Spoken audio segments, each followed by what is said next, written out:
We're going to wrap this up with some baseball talk.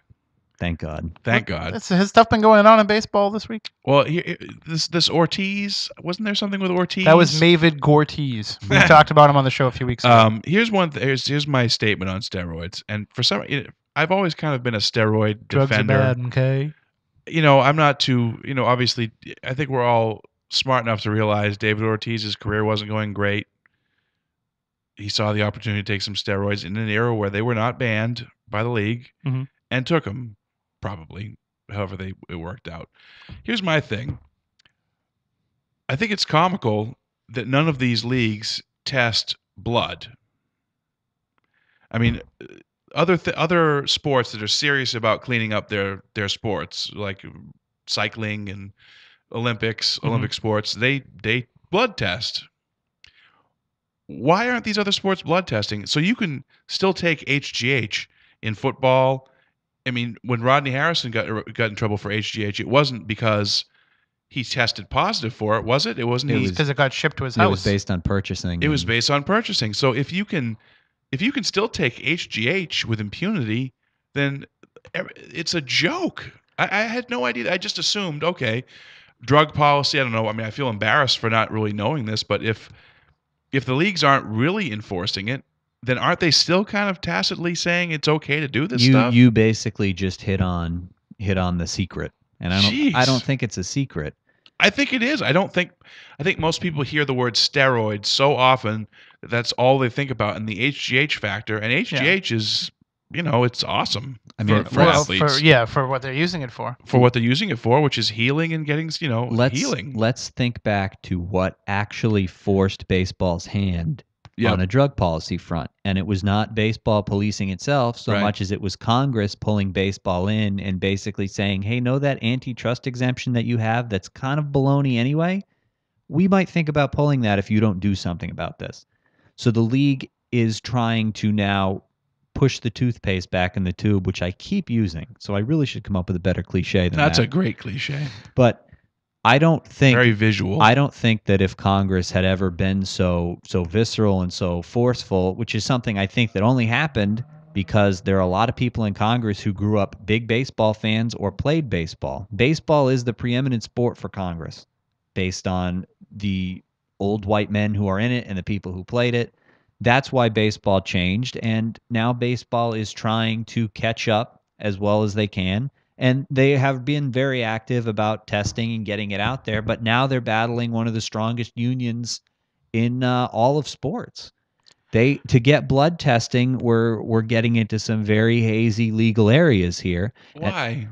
Why is it a hazy legal area if you want to be employed by Major League Baseball, you have to take a blood test. Okay, well now we're striking. Now we have the players and go on strike. Issue. They're still fighting that last strike.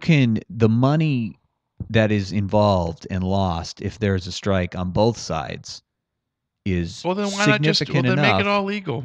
Let's say everything's fine. But you can't do that either. See, this is the thing. You're trying to please 6 different masters at the same time, and you can't do it. A blood test would help. It would help. It was more than help. It would be a very significant step forward. But then you get the argument, oh, well, the chemists are always going to stay a step ahead. And then you get the argument, oh, well, I don't think baseball really wants to stay a step ahead of blood.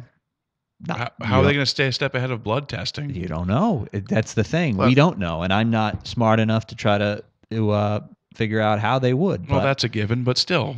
That's a slap right in the face. Look, crack's illegal too. They're not going to test for that. It's just a matter of all these different supplements, all these different drugs, anything that they can take. They're eventually going to try to work that into the testing policy, and they're just going to keep fighting it. Like, what difference does it make if a Major League Baseball player smokes marijuana? It doesn't. So but how can you say I'm going to test you for this and not for that?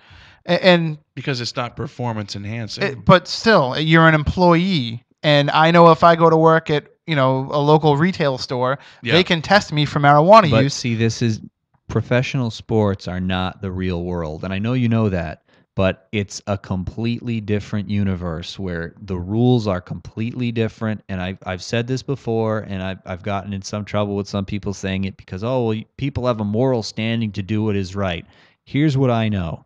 if I have the ability to take an undetectable drug to make many millions of dollars and set up my family for life, as opposed to not being able to support my family or having to get a Right. real job, I'm probably going to cheat. And I have some reservations about people who've done it, but the people who stand on this moral pillar and It's a little ridiculous, throw yeah. lightning bolts down, and I mean a lot of them are my peers in the media, in the baseball media, who have a Well, history look, of overlooking. Well, I think we can all agree that people in the baseball media are in the top 12% of hypocrites in the history Yeah, of the I gotta world. say, I mean, I'm not knocking you, and I'm not knocking your colleagues anyway, but I'm really tired of baseball writers and the baseball media, talking about the purity of the game It's ridiculous. and all this integrity that baseball has.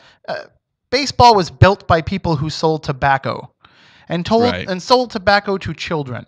Never mind the fact that the Hall of Fame, which actually will feed into my Sunday column also, because there's a new book out called Cooperstown Confidential.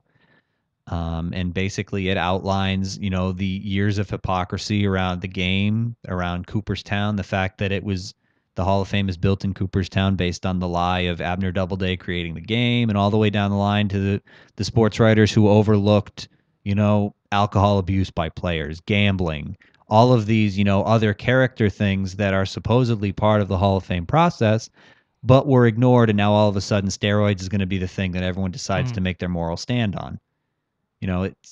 You can't ignore the past in pro sports. You really can't.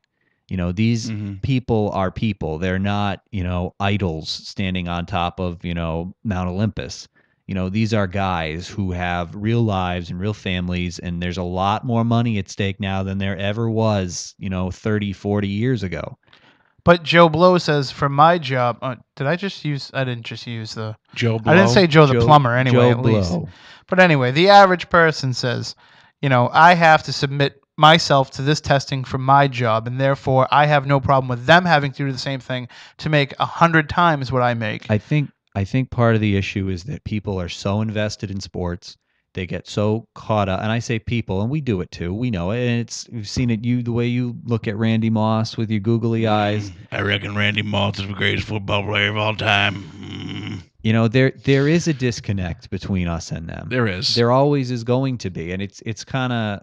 They're all just people. Yeah, they are. People should approach athletes like they approach musicians. Like, nobody cares when a musician gets pulled over for drugs. They're like, oh, it's a musician. Well, of course they're doing that.